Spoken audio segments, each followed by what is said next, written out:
Hello everyone, welcome back to another video, and today I have something experimental to show you. So, this right here is ChatGPT, you probably know what it is, and the reason why I'm bringing it up in a video despite me fiercely disliking this, and pretty much any generative AI because it's a grift, okay, we're talking about ChatGPT today, because recently there's been a fair amount of people who start recommending that you use this tool to give you overclocking settings, specifically RAM overclocking settings, and that just sounds awful to me. Because if you make like a Reddit post or ask in a Discord, you already get like bad info most of the time. But how about you add a whole nother like content filter on top of that by having AI regurgitate all of it? This is gonna be a bit of a fun video. I think I have a pretty good idea where this is going, because I did this before once by asking it like exam questions while I was preparing for an exam and like testing if it gets it right. It didn't, multiple times. So I have a feeling we're going to get some amazing recommendations right here, but you know, I want to be fair. I want to give ChatGPT a chance. Maybe it is really smart, like it did get updated or whatever. It's apparently smarter now. So yeah, let's ask it some stuff. So I think first let's do some basic stuff. It should probably get this right because this is pretty well known. I'm not gonna ask it RAM stuff. I'm gonna ask it how do I overclock my CPU. Specifically, I'm gonna ask it to overclock my Ryzen 7 5800X. I'm not doing the 3D variant because it might think it doesn't support PBO. I'm just gonna ask it about a 5800X. So yeah, so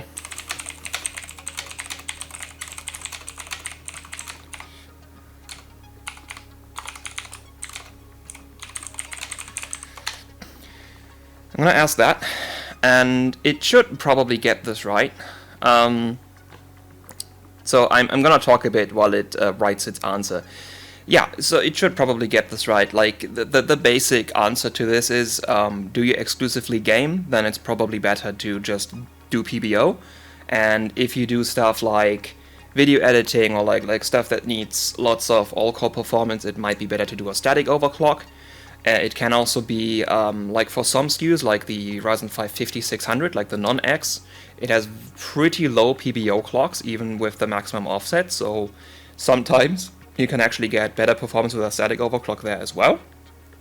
But basically, because I asked about a 5800X, I want it to say, for gaming, just do PBO, otherwise, you know, do a static overclock. And I wanted to, like, recommend not unsafe voltages for the static overclock. That's pretty much the bar I'm setting here for passing, so let's see if it does it. So, sure, overclocking your Ryzen 7 5800X can improve performance. I hope so. But it requires careful tuning to ensure stability and to avoid overheating or damaging your CPU. I mean, if you do PBO, there's not really a way to damage it. Overheating, I mean, yeah, if you set the power limit super high, but like, it's Ryzen, it doesn't really pull that much power, you know, unless it's a 16 core, but we asked about an 8 core. Here's a step-by-step guide. Okay, check your hardware. Ensure that your motherboard supports overclocking. I guess it doesn't list X370 because it's old, but to be fair, yeah, I mean everything except A320 and A520 supported on AM4, this is not really a high bar. Make sure you have high quality cooling solution. The Ryzen 7 5800X runs hot under load, so an aftermarket air cooler or liquid cooler is recommended. I mean, generally, yeah, I run my 5800X on my B550 Unify with a Ryzen 5 1600 stock heatsink, because it works. Like, it doesn't work if I run Prime 95, but it works for stuff like 3D Mark, which is what I primarily use that CPU for. I use it to bench GPUs. So, yeah, okay, but yeah, this is general practice. Update BIOS. Check if your motherboard has the latest BIOS version. Manufacturers often release updates to improve overclocking support. This is true for RAM support. And sometimes, like with the 5800X3D, it did get PBO support in later BIOS updates too. Can help. It can also not help. There's some BIOS updates, like new AGESA versions, that actually make overclocking support worse. And I've also recently had a run-in with a B450 board from MSI that, together with a Ryzen 3 2200G, would actually have massive issues on the newer BIOS versions, because as soon as the graphics driver for the iGPU part starts working, like everything starts lagging really badly. So but yeah, there's not really anything objectionable in it's a very, like, this is like your typical ChatGPT response. It gives you like a very general rundown of everything, but so far so expected. Benchmark and monitor tools. Don't install the following tools. It recommends hardware info. This is great. It's not recommending hardware monitor, so this is good. This is bad. Do not install Ryzen Master. It is basically malware. It will mess with your BIOS settings and just... Look, I know there's a lot of people who like Ryzen Master. I hate Ryzen Master. First off, because it likes to brick your Windows every now and then. Second of all, Ryzen Master is software that can interface with your BIOS and change things like your vCore voltage. Ryzen Master also relies on Windows to work. I do not like the idea of a software that relies on Windows to work correctly being in control of the voltage that goes to my CPU. I'm speaking out of experience. I once had a bit of not very good Asus software. Well, I mean, all Asus software sucks, basically. But yeah, I've had 1.8 volts vCore set on a GTX 780 Ti Matrix, a very expensive and somewhat rare 780 Ti that was meant for overclocking.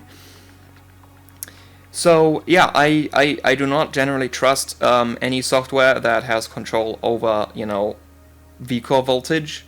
And I mean like actual vCore voltage control. I'm not talking about the MSI Afterburner slider. That doesn't do anything. So this is problematic, but most idiots on Reddit do still recommend this, so I get why ChatGPT is recommending this. Stress testing, Prime 95. Good choice. Horrible choice. I literally made an entire video. I literally cut a CPU in half to attach an oscilloscope probe to it to prove why Cinebench is a horrible stress test. This is bad. This is also like your average Reddit hive mind response, because for some reason people think Cinebench is a great stress test. It's not. Like, look at the power consumption between Prime 95 and Cinebench, and then like ask yourself, if one of them makes the CPU draw way more power and run way hotter, why would the one that draws way less power and runs way cooler be a great stress test? Because it isn't. Cinebench is a horrible stress test, and I will refer to the video that I made specifically about it, looking at like the transient response and seeing that Cinebench is like literally as heavy as moving your cursor around on the desktop. Like the transients were basically the same. Benchmarking, Cinebench again. I still have an issue with this because like it. So, Cinebench can work as a benchmark. It's a horrible stress test, but it can work as a benchmark if you know what it's benchmarking, because it is benchmarking your core clock and only your core clock. It does not benchmark anything else. RAM settings, FCOK, anything that is not your core clock has no effect on Cinebench and can therefore not be tested by Cinebench. So keep that in mind, but yeah, you can use it to benchmark your core clocks, which is mainly what we're changing when overclocking a 5800X, so I guess that's fair. And 3D Mark? We're overclocking a CPU, not a graphics card. I mean, like, the times by CPU test is pretty decent at showing CPU gains, but like, LinPack exists, YCruncher exists, 7-zip exists. There's like a whole bunch of CPU-specific benchmarks that you could have used instead. Also, 3D Mark is a paid software. Like, there's a free version, but it is paid for the full version. All those other benchmarks are free. Why does it recommend 3D Mark? Okay, so it's starting to get a little bit interesting. So yeah, let's go to 2. Understanding overclocking options. Okay, there are 2 main approaches. Manual overclocking. Okay, so static OST, and it does actually know about PBO. Nice. No problem here. I mean, I don't really like that it lists this first, because most people look for better gaming performance, and for better gaming performance, option 2 is generally the choice, but yeah, it's nitpicking. Menu overclocking steps. Okay, access bars. Yeah, okay. Set core frequency. Go to the overclocking advanced CPU, increase CPU multiplier. Disable precision boost. Okay, this does not... This is like... I don't even know what BIOS has this, because I've used Gigabyte, MSI, and that's it actually. I've only used two brands on AM4, but like neither of them, you need to disable this. You just set a CPU multiplier and the CPU sits at that multiplier. So I don't really know what this is about. Maybe this is like an Asus thing, like Asus BIOS is special. I don't know. Don't really get this. You don't need to do this on the boards that I've used. No. No. No. No. This will kill your CPU. Well, it won't kill it. It will degrade it. This will degrade your CPU. These are voltages that are fine to use on like Ryzen 2000 series, and you can go higher than this on Ryzen 1000 series. On anything after that, you cannot use these voltages for static overclocks. Because when you put the CPU under full load and all cores are fired up, this voltage will cause the CPU to draw enough current to degrade it. This is unsafe. So, okay, so like we've had minor issues so far. This will damage your CPU over time. It's not enough to damage it within like a week or a month, but after like a year of running this, you will start getting random blue screens and like your CPU will become gradually more and more unstable. No. For 3000 and 5000 series, this is too high for like doing anything that's heavy all-core. Because like the thing is, Ryzen doesn't degrade from voltage, it degrades from current draw. And voltage affects current draw, but also what you do with the CPU affects current draw. This is why PBO can go way higher voltage than this, because it only does it when the current draw is low. But when you do static overclock, you will always have this voltage at any current draw, so you need to make sure that you never, like, you need to assume worst case current draw and then select a voltage that's safe so that the current draw doesn't go into degradation territory. This is why static overclock voltages are way lower than PBO. And this is too high. This works for Ryzen 2000, or 3000 and 5000, this will degrade your CPU. It won't happen super quickly, but it will degrade it. Like the safe limit is, from what I remember, somewhere around 1.27 volts. Maybe 1.3, but I'm gonna say 1.27 volts. You can't go higher than that and run all core and not have the CPU degrade. So yeah, avoid going above 1.4. Yeah, you should also avoid going above 1.3. Yeah, so this ChatGPT failed because of this, but let's keep going. I want to see how much more it does. Save changes and boot into Windows. Monitor CPU temperatures and some hardware info. Yeah, run a stress test. Use Prime 95 small FFTs. That's good. That's the right setting. Or sit a bench for 15 to 30 minutes.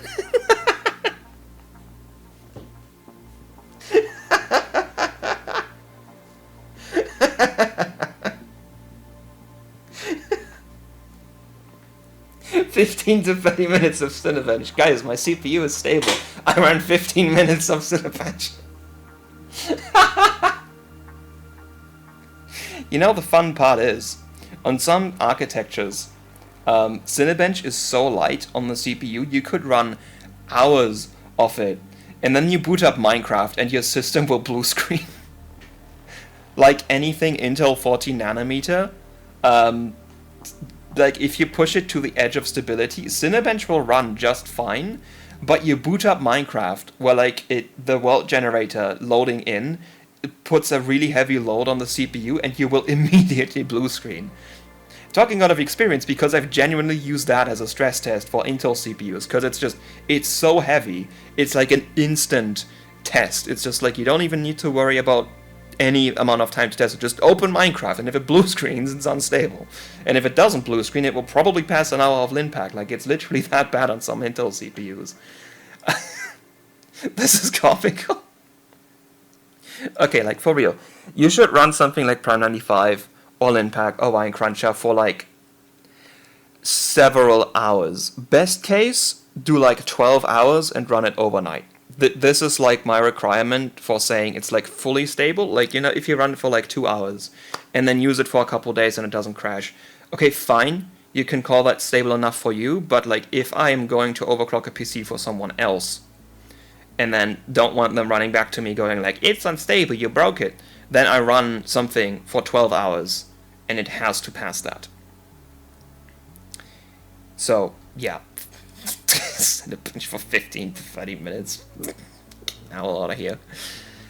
Don't exceed 90 degrees. Yeah, you also maybe shouldn't. I mean, in Prime 95 will overheat your CPU. That's just like not an if, that's a when.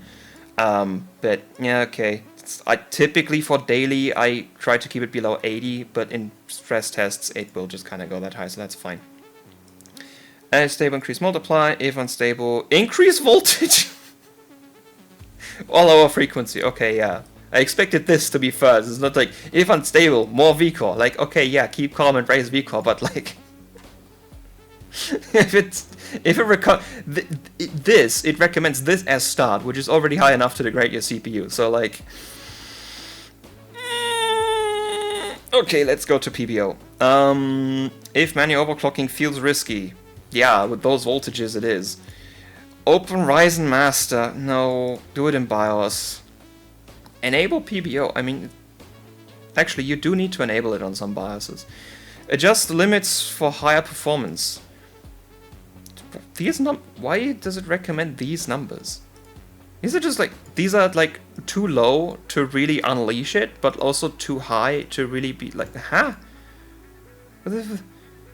Like, the numbers that I remember is just 300, 230, 230.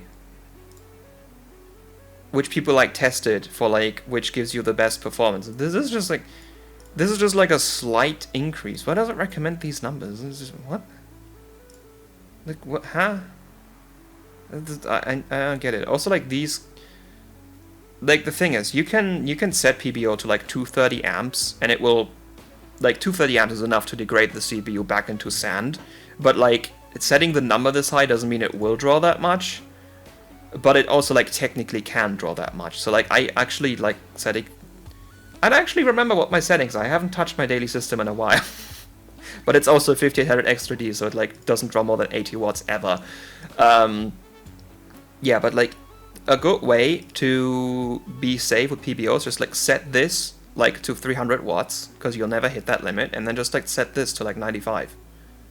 Because 95 amps should be fine per CCD. Like, if you have a 16 core, you can double that, because it's, you know, you have 2 CCDs. But for a 5800X, which has 1 CCD, if you want to be safe, just leave this as 95, both of these. Just, yeah. Anyway, but yeah, like, the typical numbers that I remember is, like, 300, 230, 230 for just, like, completely unlimited. Does it... Wait, what? No! It didn't actually do any overclocking. What? It just tells you to raise the limits. Where's the clock override? Where's the scaler?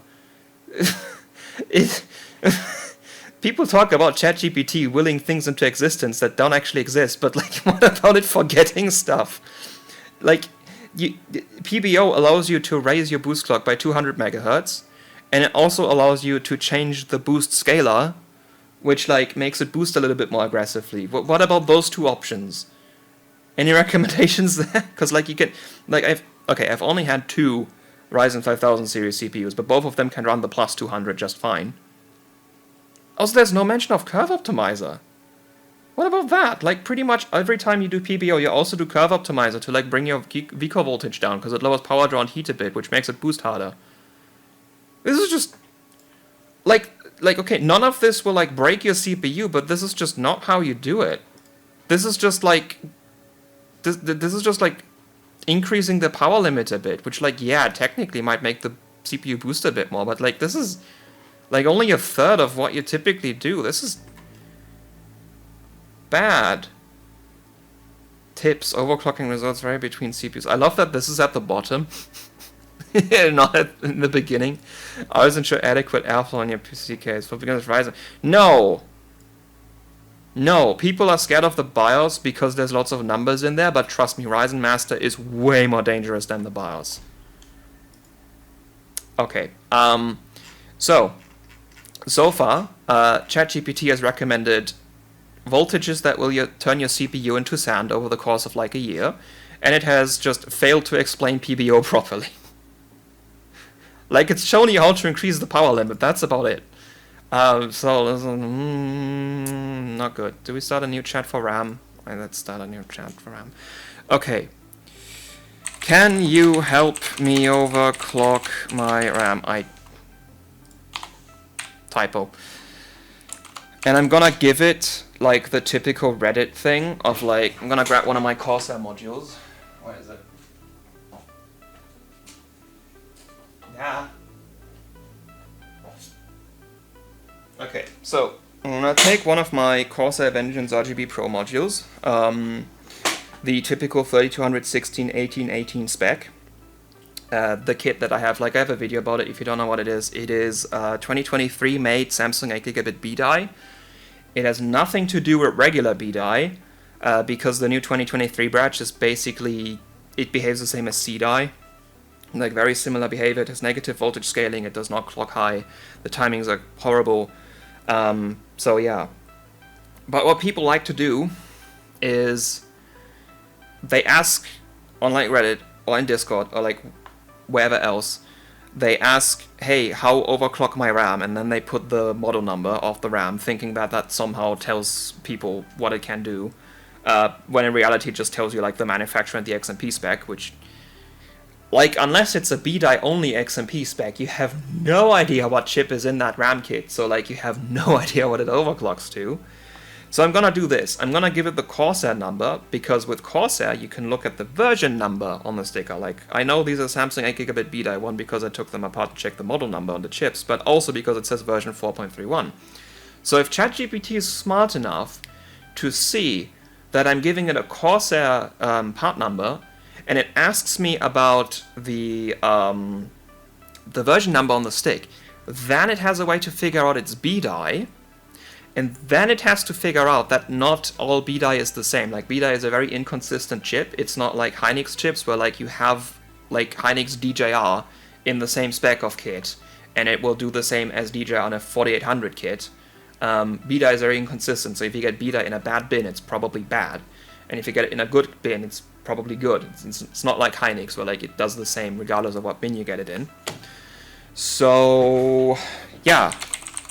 So, let's copy the model number. It is CMW16GX4M, I said M, 2C3200 C16.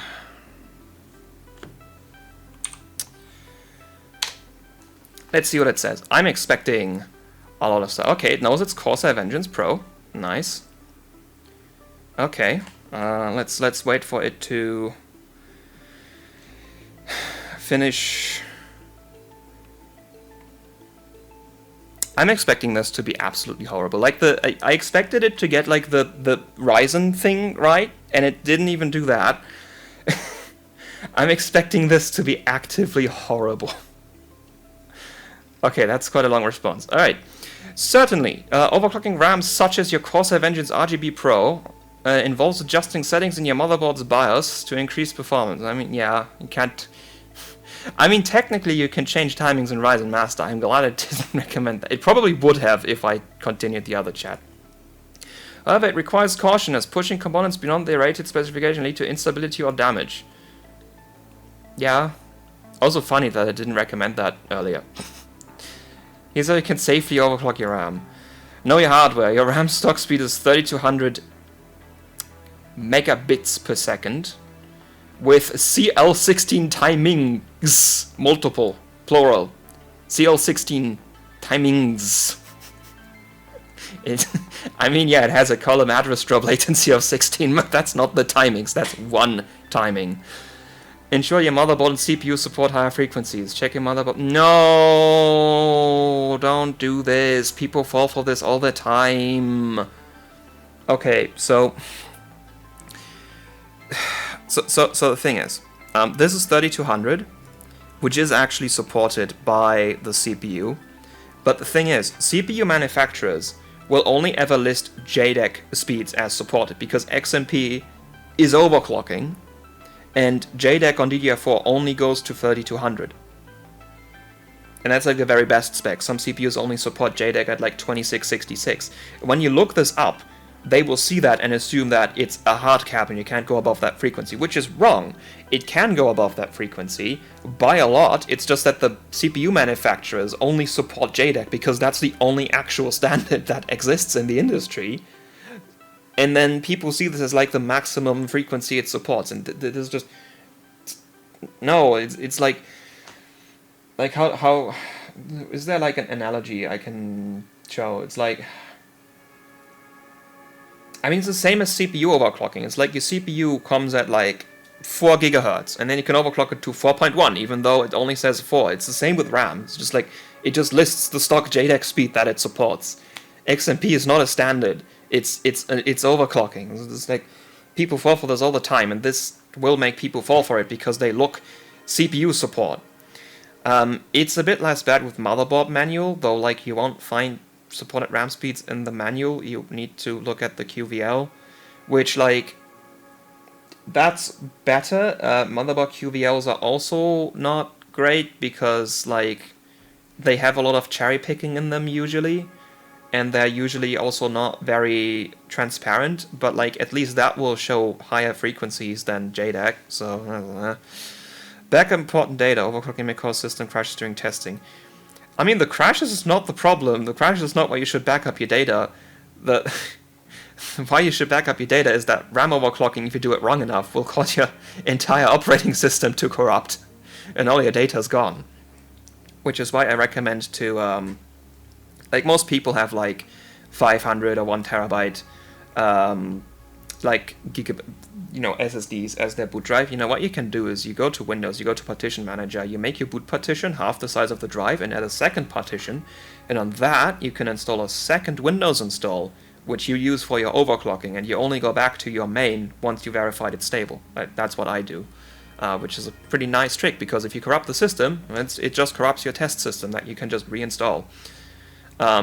Yeah, so like, this is... The crashes are not why you should back up important data. Like, this is just wrong. Install necessary tools, stress test software. Like, no! None of these test RAM stability! MemTest 86 is horrible, Prime 95 is a CPU stress test, and IDA 64 is a benchmark! Ah! Testmem 5 exists, it's free, you can download it. They even made like a new version on GitHub that's like better now, and you don't need to download it from a shady Russian website anymore. There's also MemTest Pro, but that's paid. And also there's like, what else is there? There's like OCCT, which people like to use. I've never used it. Like, I use MemTest Pro, which is paid, or Testmem 5, which is free, and like the new version is on GitHub and it's open source. And why does it recommend MemTest 86? You can literally run like 24 hours of MemTest 86 and then again launch Minecraft and it will blue screen. MemTest 86 is horrible. And the other two are not even RAM tests. Like, Prime 95. So the reason is, Prime 95 small FFT, like every time you do you do CPU testing, it says Prime 95 small FFTs. The reason why you want to do small FFTs is because that fits in your CPU's cache, which means your CPU doesn't have to wait for your RAM to shift all the data around, which gives your CPU, more time to work on stuff because it spends less time waiting for data to arrive. This is why small FFTs is so much harder to run for the CPU, because it does a lot more work. This also means that your RAM doesn't do anything, because everything's in the cache. And IDA 64 is, even as a benchmark, IDA 64 is like objectively not good, because like the IDA 64 RAM results are like not representative of real world at all, And like, especially the latency measurement is affected by stuff like your operating system, your CPU core frequency, your platform. Like, there's so many again, it's just like, Linpack and yCruncher exist. Even the TimeSpy CPU test is good at showing RAM gains. Why does it recommend IDA? It's just, it has so many more variables. Anyway, monitoring software. Hardware info, good. It's not hardware monitor again. That's good. CPU-Z to monitor frequency. And CPU-Z only shows the primaries. Yeah, it shows the timings, but only the primaries. For monitoring your timings, you can use ASRock Timing Configurator for Intel, and you can use Zen Timings for Ryzen. Like, those show all your timings, not just the primaries. It does not mention these. ChatGPT is dumb. Enable XMP profile.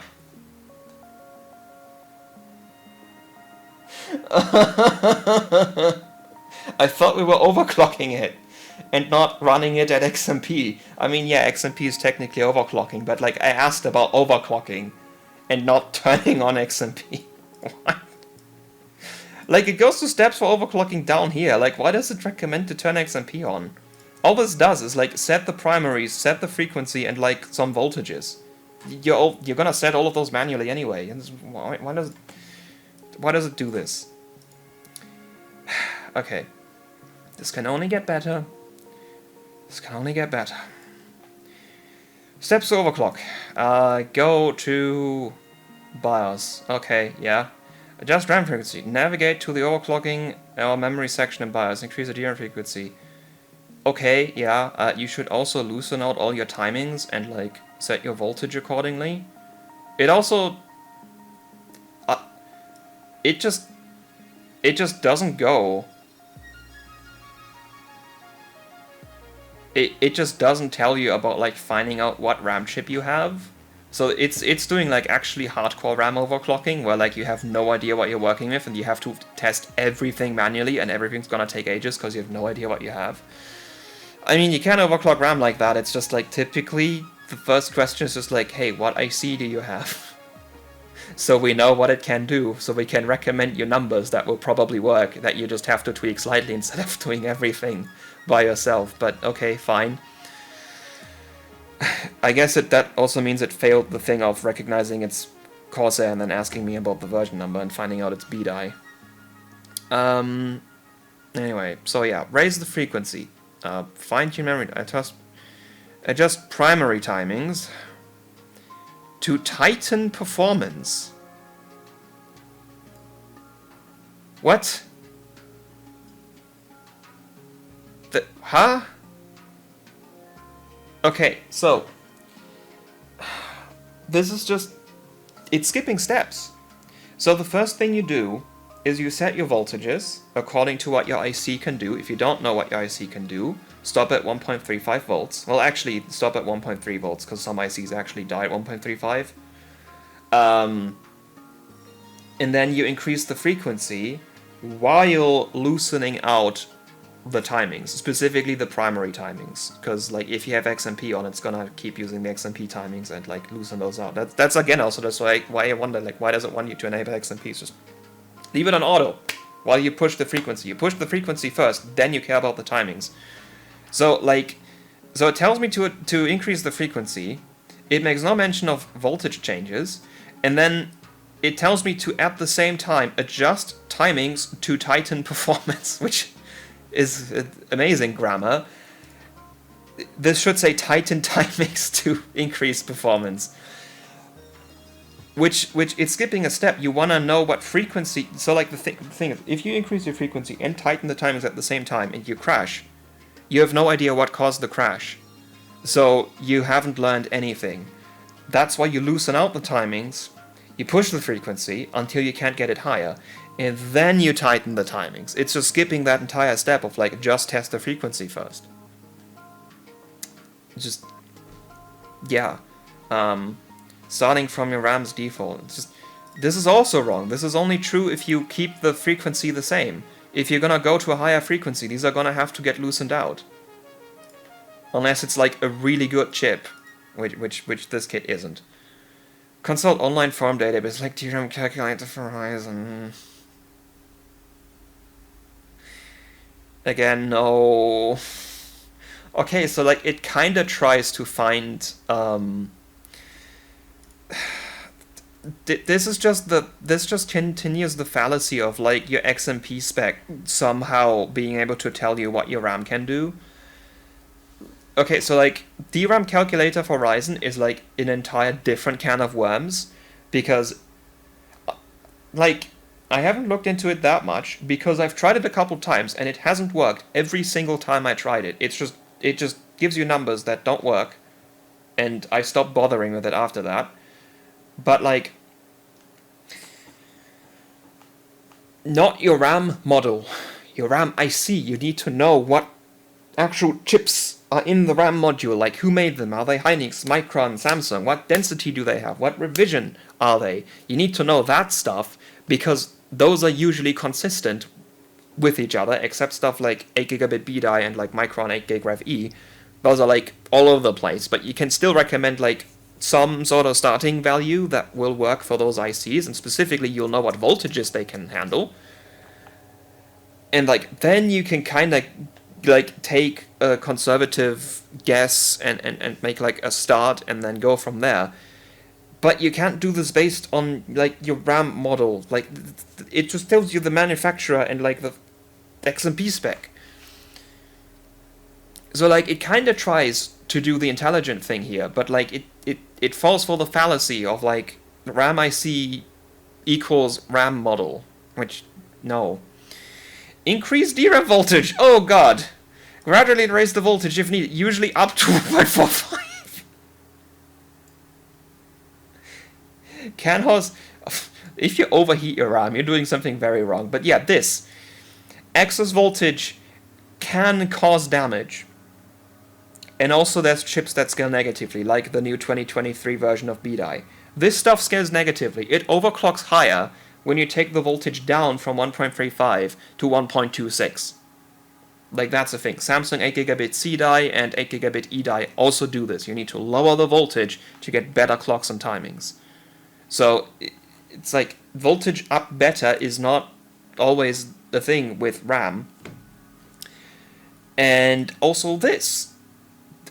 If you have, like, if you have a chip that scales negatively, all this is going to do is, like, it's going to make your frequency and timings worse. But if you have Samsung 8 gigabit CDI, or Samsung 16 gigabit MDI, or pretty much any 4 gigabit Micron chip, except Rev F, this will destroy your RAM. It will kill it. Sometimes quickly, sometimes slowly. Like, I owned a CDI kit once that died at 1.35, which was the XMP voltage. It died at the XMP voltage after like 2 months. So going to 1.45 would have probably killed that thing instantly. So, no. 1.45, yeah, for most chips, but not for all of them. And the thing, like, it doesn't call out finding out your RAM IC. It says save for DDR4. It doesn't say save for most DDR4. Like, again, this, if you're unlucky, will destroy your hardware. Bad ChatGPT. Bad. Save and test stability. Save the setting, reboot, run stress test for at least 30 minutes. I mean, at least it goes 30 minutes to an hour instead of 15 to 30 minutes, and it does mention that longer tests ensure better reliability. But still, especially with RAM, again, 12 hours overnight. That's the limit. Like, if you want to claim full stability, 12 hours overnight in a proper stress test. And proper stress test is not this. Proper stress test is Test Mem 5 or Memtest Pro. So, hey guys, I overclocked my RAM safely. I have Samsung CDI. I overclocked it 3800, and when I launch Minecraft, I get blue screen sometimes. I mean, you know what's wrong? Yeah, it's Why?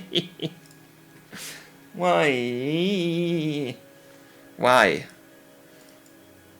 No, like 12 hours in a proper stress test. That's what you want for full stability.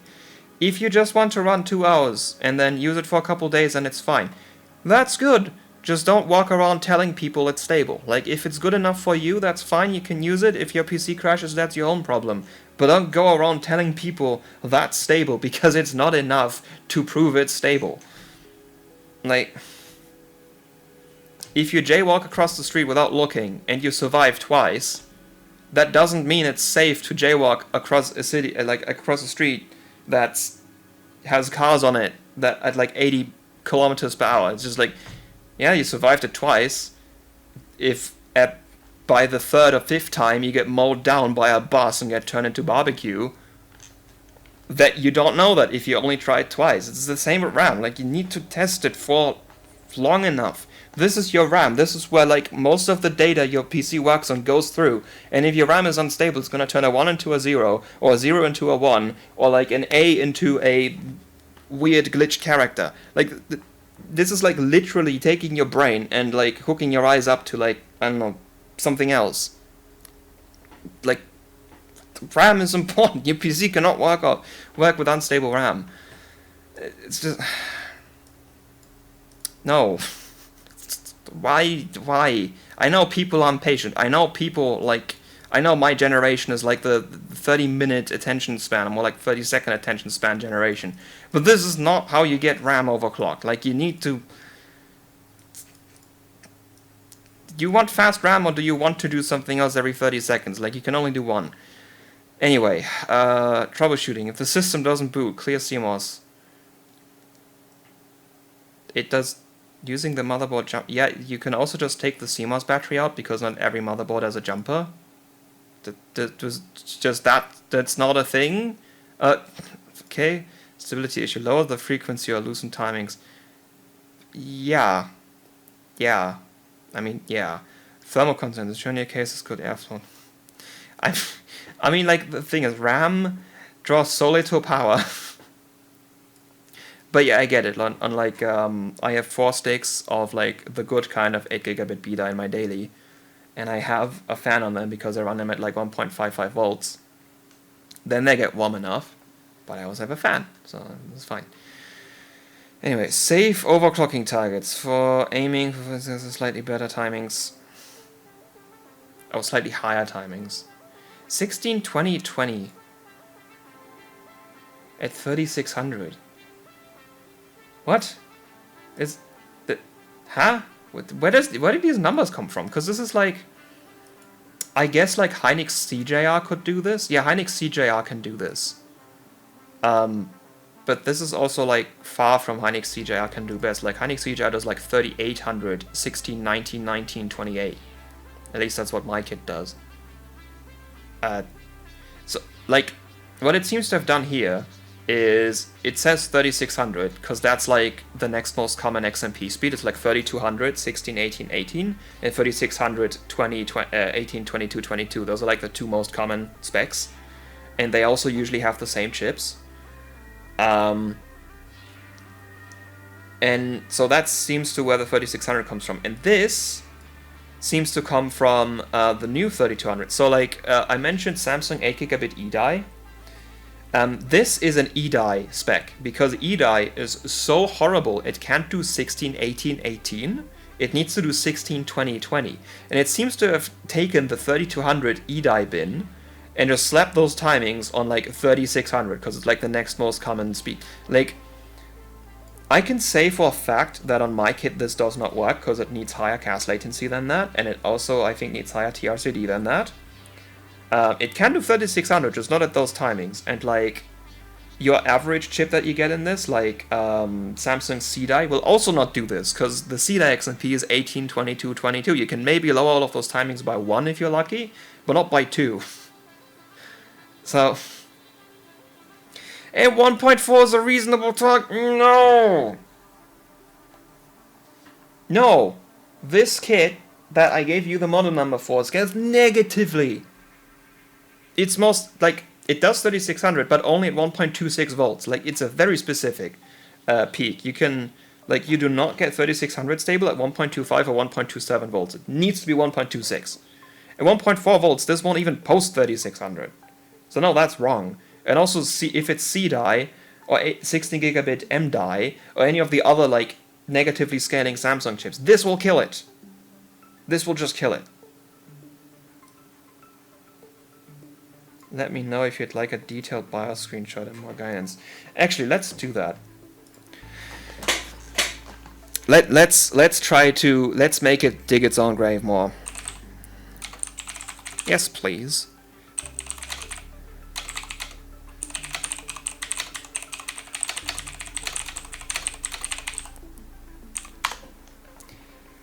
Let's make it dig its own grave. Oh, it just took the 1620. It doesn't even list performance.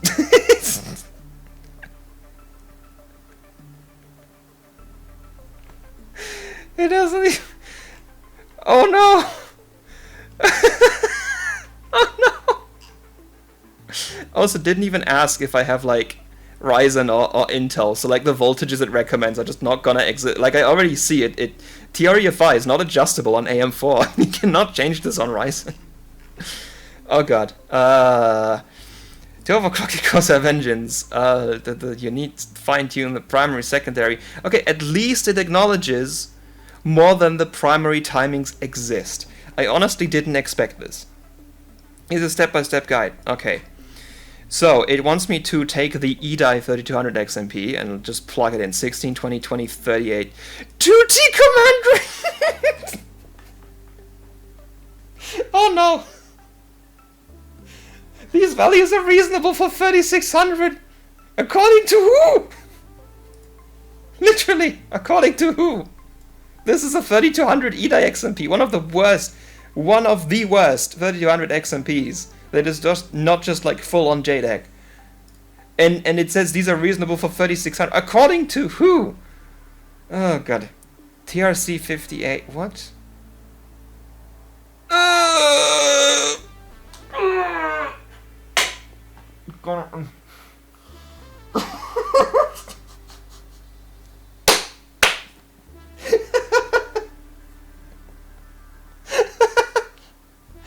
ChatGPT. This is DDR4, not DDR5.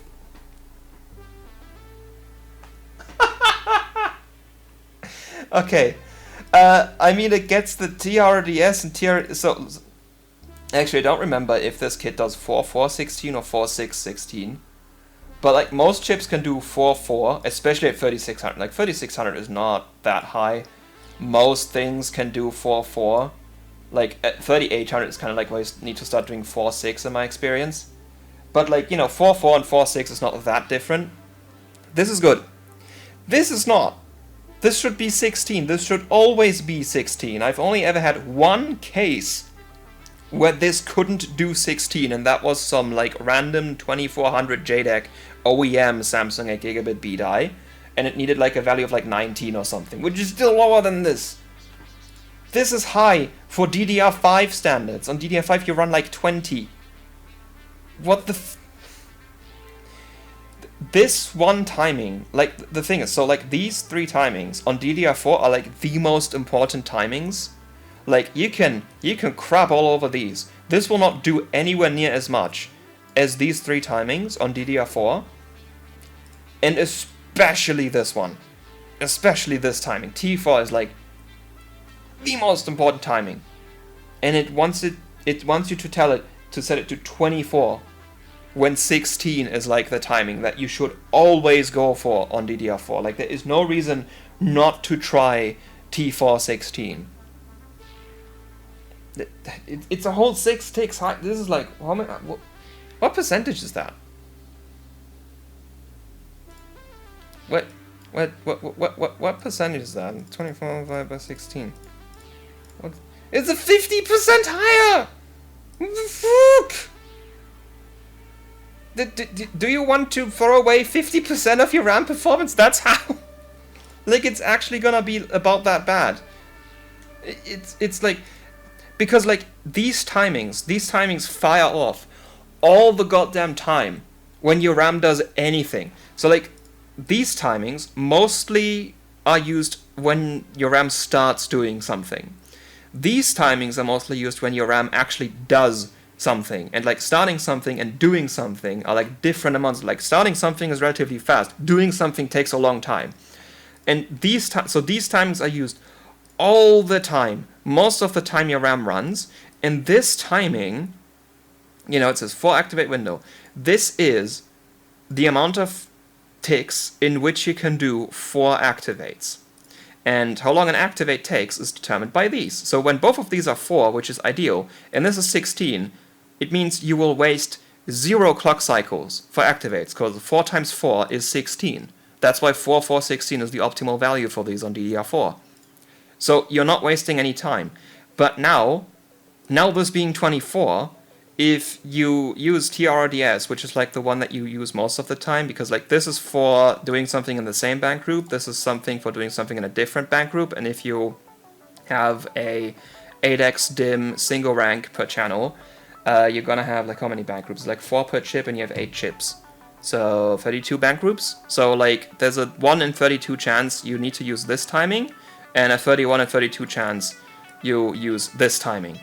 So this is still 4, and the odds are heavily stacked in favor of using this timing, and this means that you now have to waste 50% more time doing nothing, because it tells you to wait 24 clock cycles before you can do the next 4 activates instead of 16, which means like 16 means it can just do right away, like do another activate right away, like right after the last activate finishes.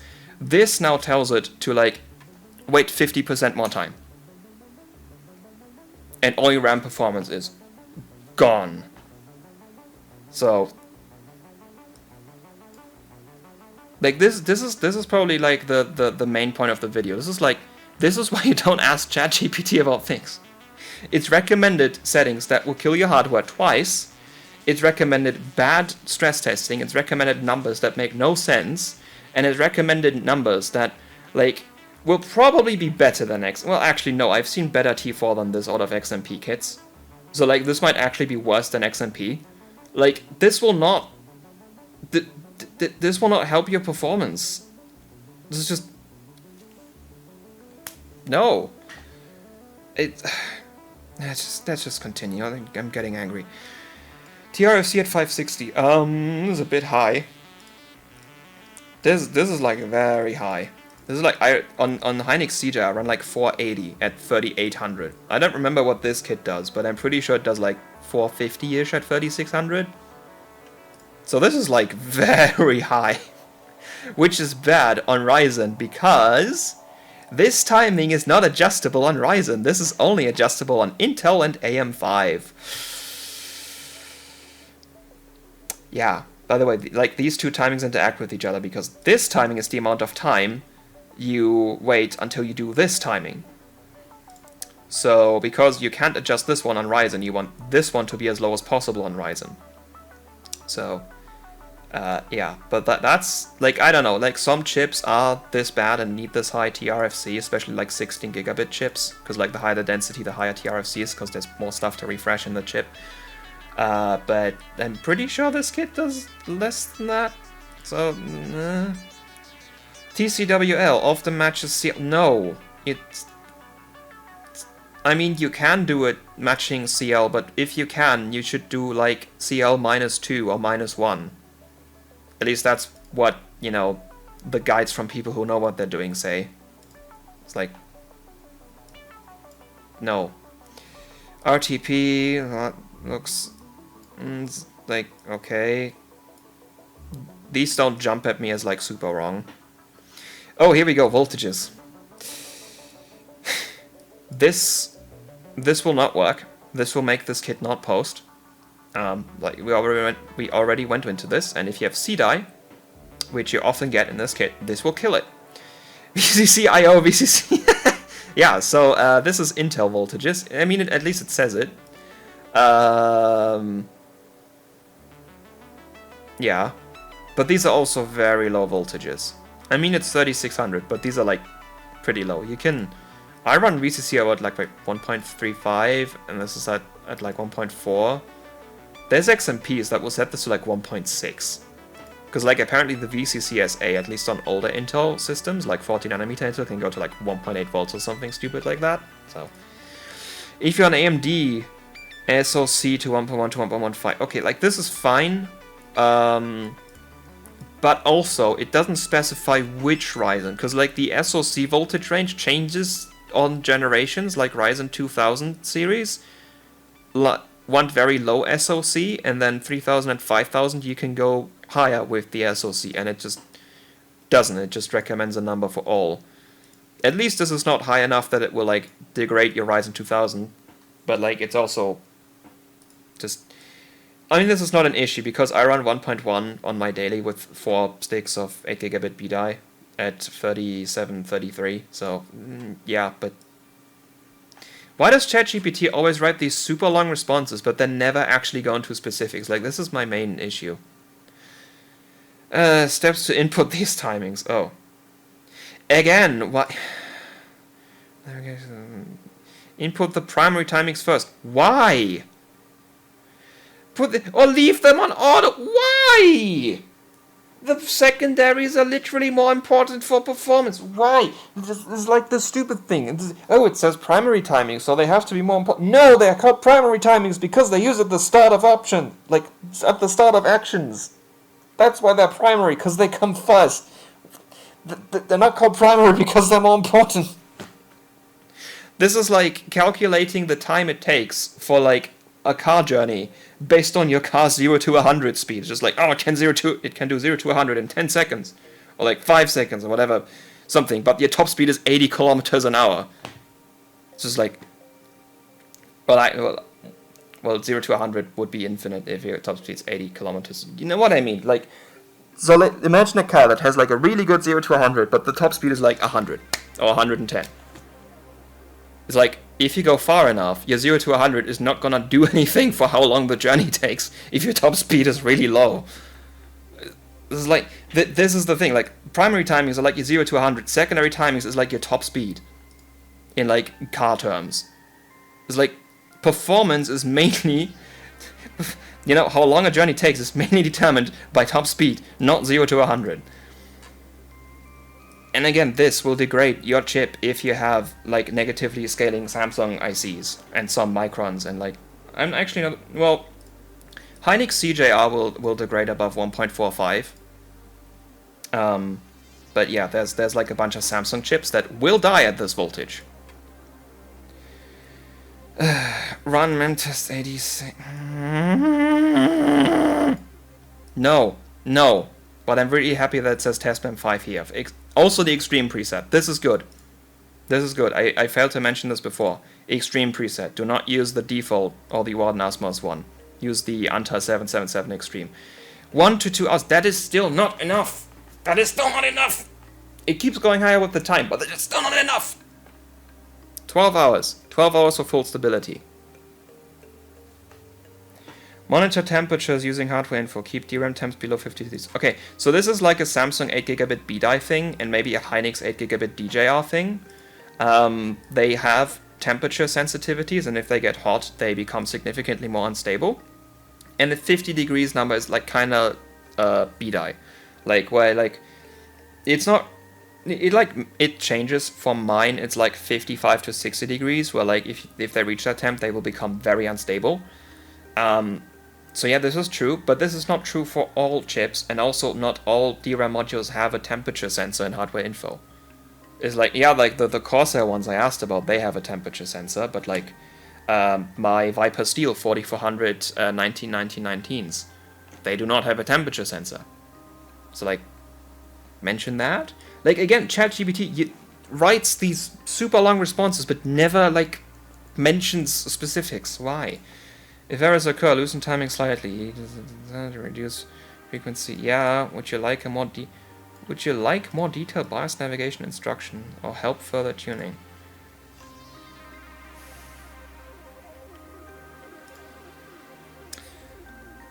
I'm gonna do something that's gonna piss me off really bad.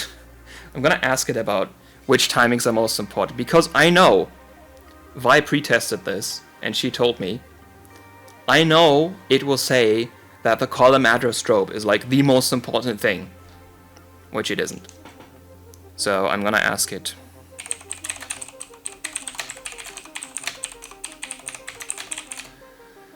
Actually, I'm gonna ask it for latency. Because a lot of people, like, because ChatGPT just regurgitates what people say on the internet, people think latency and performance are like two different things, when they aren't. Latency is the inverse of performance. It's like, you know, performance means it takes less time to do something. What is latency? The time to do something. It's like if you have higher performance, you have lower latency. They are the inverse of each other. So I'm gonna ask about this, because people like to think that latency is somehow something different, and they get hyperfixated on like the IDA number, which I already talked about. It's like affected by a whole bunch of things. And especially because it says column address strobe latency, they think that for some reason the CL is the only timing that affects latency, when in reality it's the column address strobe latency and not the latency, because all timings are latencies. So I'm mentally preparing to be disappointed. I'm gonna close my eyes for a minute. I don't want to see what it says just now. Like I want to see at the. I want to look at the finished text. I'm looking away from the screen right now. I'm gonna give it some time to finish writing its response. Okay, I think it's finished. I can already see it. The most important timings for memory latency. No! No! This is complete bullshit. This is wrong. I already explained this. If it's gonna come with like the first word latency shit, it's just like, again, how long does a car journey take if your car has really good 0 to 100? You know, if the first word latency is really good, you get up to speed really fast, and then your top speed is like the speed of a turtle. It's like, what would be worth more to change? Like make even higher 0 to 100 speed, or like do something about your top speed being horrendously slow?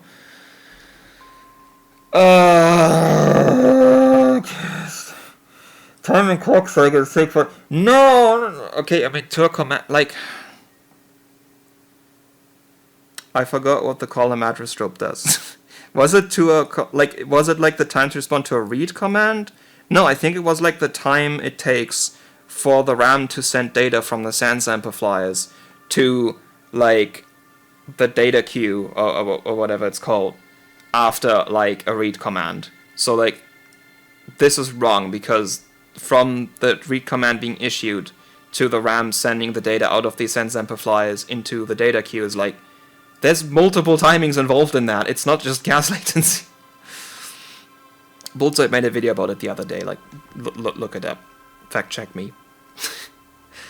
Improves latency. It requires. I mean, lower any timing improves latency. Example, at the same frequency. Any timing lower is faster than any other timing higher. TRCD, like above of the primary timings, this is the most important one. It's still nowhere near as important as the subtimings, but of the primaries, this is the most important one. Time it takes between activating a row and accessing data in the column. Yeah, see, this is quite important, because you need to activate rows all the time. Lower RCD improves performance, but it's harder to... Yeah. Why does it say this all the time? Again, like, time reduces latency. Yes, we know, we're overclocking. The time required to...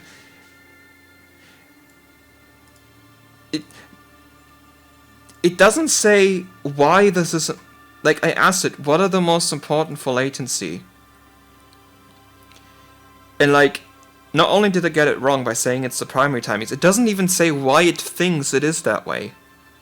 It's just, hey, this is what the DDR4 documentation says it does. Minimum time row remains open to ensure proper operation. This is less critical for latency, but can be optimized after the others.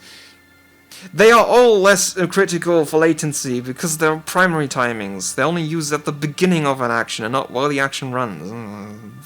Oh no, it comes out with the stupid, like... Yes, this is the nanoseconds it takes for a column address drop. This is not the nanoseconds of latency your RAM has. No. Do people think the other RAM timings are just there to make more numbers appear on screen?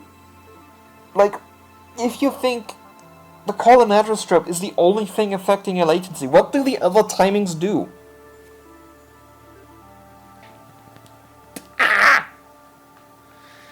Secondary. There's only 4 secondary timings. TRFC. Affects how quickly the memory can refresh itself. Low values improve responsiveness, especially at higher frequencies. It improves at all frequencies. What's... It's the refresh cycle.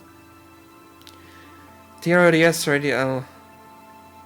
Wait, what? It doesn't No! I thought it mentions T4 as well. It doesn't mention T4. We somehow say that the CL is the most important timing, and while also not mentioning the actual most important timing on DDR4. It's... Like, at least it mentions these two, which are actually important, but also not why.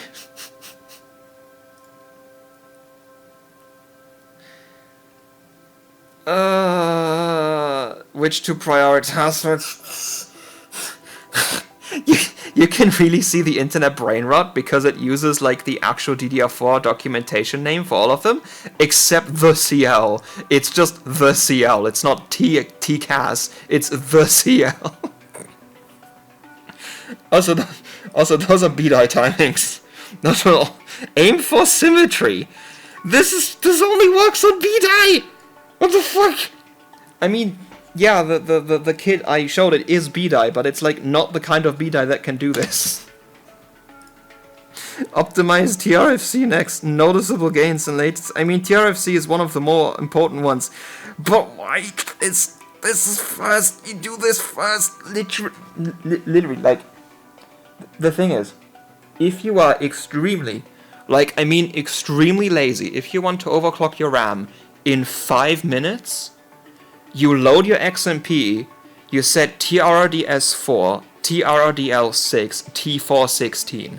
In like 99% of cases, this will be stable and will get you like 60 to 80% of the performance gains you get from RAM overclocking. That's how important they are.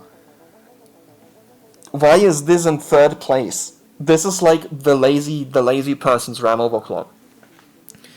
Would you like me to suggest specific tighter timings for your setup? Yes. Yes. Yes, please.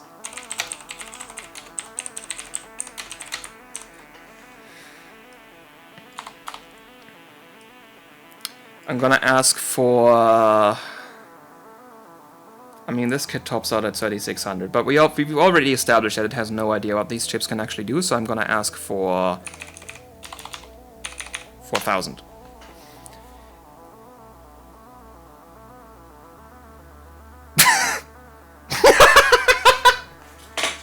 It comes up with the 3600 CDI XMP. I mean, okay, like, 4000 is like a frequency where only the beta chips will do it. So, like, the chance that it is, like, actual 8 gigabit BDI is higher, and these timings will run on actual 8 gigabit BDI. But, like, actually, will these run on DJR?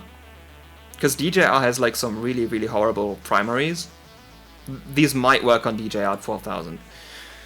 4828! No! It's going worse. It's getting worse. So 4000 means it can be stuff like 8 gigabit CJR. Like, some do 4000, but most don't. It can't be 8 gigabit CDI because that maxes at like 3800 at best.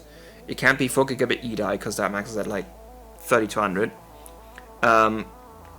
Like, 4000 means it can only be one of the better chips, and I'm aware of literally no chip that can do 4000 and doesn't do 4416, like, all the way through. Like, my B-die does 4416 at 4400. My DJR does 4416 at 5000. Why? Why does it recommend this? It doesn't just take this and multiplies it by 4. Because that would be 32. Like, where does this number come from? This is so bad for performance. Like, if I have enough time, I should make a follow-up video where, like, I try these timings and then show how bad it actually is. Like, how... I'm expecting this to be, like, not any faster than XMP. And then I'm gonna run, like, a properly tuned one and then show, like, this is so much faster. Like, that should be... That would be, like, a great way to drive the point home that ChatGPT doesn't know a thing. But this takes a lot amount of time, and I don't have that amount of time right now. Also, I have the Clarkdale thing set up for the competition, so I have to tear down the entire test setup. So, yeah. Okay, we're still suggesting TREF5 Horizon. Oh, now it sets it to TCL -2. Huh? Suddenly we're doing it. Okay. I mean, 4000 rules out the chips that will die at this voltage, so actually now I don't have an issue with it, because, like... But also, like, 4000... I mean, the timings are not... the... Oh, shit, what did I just do? There. What did I just do? Yeah, so, like, these timings at 4000 will not take a lot of voltage to run, but, like... If we're on B-die or DJR, you can send the voltage. You can go to, like, 1.5 or, like, even 1.6 volts on DJR. It's fine. These are still pretty low. This is now high enough to damage Horizon 2000. But it's fine for, like, 5000 series. The steps to apply... Why the primary timings first? Why does it keep omitting timings? So first, it doesn't mention T4. Now it doesn't mention the RRDs. Why? Again, why does ChatGPT never go into specifics? Why does it always make these super general answers? Set your world jumper for 5, another event voted in the safe channel. Yeah, okay. It doesn't pause reset Siemens try loading to 3866, but, like, I asked you to do 4000. Also, those timings, oh god. No! Use testmem 5, yeah. Extreme, that's fine. This is not fine. This is fine. Also, the time suggested is too short again. Monitor temperatures, again, we talked about this. If stable, try reducing RCD. Okay, now it actually knows, like, which primaries are more important, because it's no longer obsessed with the CL. But still. Alternatively, Titan RFC. Yeah, I don't have an issue with that. Expected results for the strings would result in noticeably improved memory bandwidth and lower latency. Well, we'll see about that when I do the video where I test the timings. Real-world gains in gaming productivity and benchmarks. I mean, that's the point. Let me know if you'd like guidance from a specific motherboard brand. Okay. I don't know how much time I spent now. Probably half an hour. Screaming at ChatGPT. My throat actually hurts. I think the point I was making should be very apparent. ChatGPT has no idea what it's doing. For the CPU overclocking bit, it's recommended horrible stress tests. It's recommended that you install a software that, when Windows glitches, will kill your CPU. It recommended to just increase the power limit and don't actually change the clock via PBO. It recommended voltages that will kill your CPU. It, for RAM, didn't ask about the IC, and when asked for timings to use, literally just took a random XMP spec and slapped it on a higher frequency, and also recommended voltages that will kill your hardware.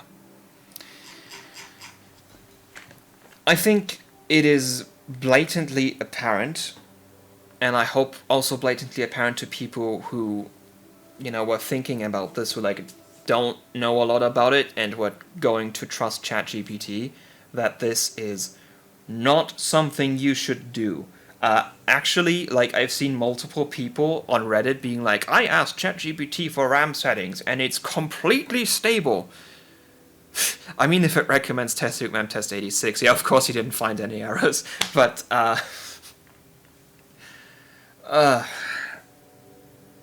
don't trust AI. It's just, AI is stupid. Every form of generative AI is stupid because all it does is regurgitate bullshit that's on the internet. And yeah, it's just, no, ChatGPT is not the answer. Like, people keep trying to come up with ways to, like, be lazy about overclocking, and it just doesn't work. Like, it just takes time and effort. If you can't accept that, run XMP. Like, it's that easy. I can't just ask ChatGPT to do my, like, pilot's license exams. I actually have to learn that stuff because when I sit in the cockpit and something bad happens, I need to be able to deal with that. I can't boot up ChatGPT and ask, what do with engine 2 fire? So, yeah, I wanted to end this video like 2 minutes ago. Yeah, just, I wanted to have a little bit of fun. I mostly got angry at ChatGPT, which honestly I expected. Don't use ChatGPT. Please just spend the time and effort, or just don't overclock. Those are your simple solutions. Don't like them, guess you're gonna have to spend some effort. I'm sorry, but the world works that way. Goodbye!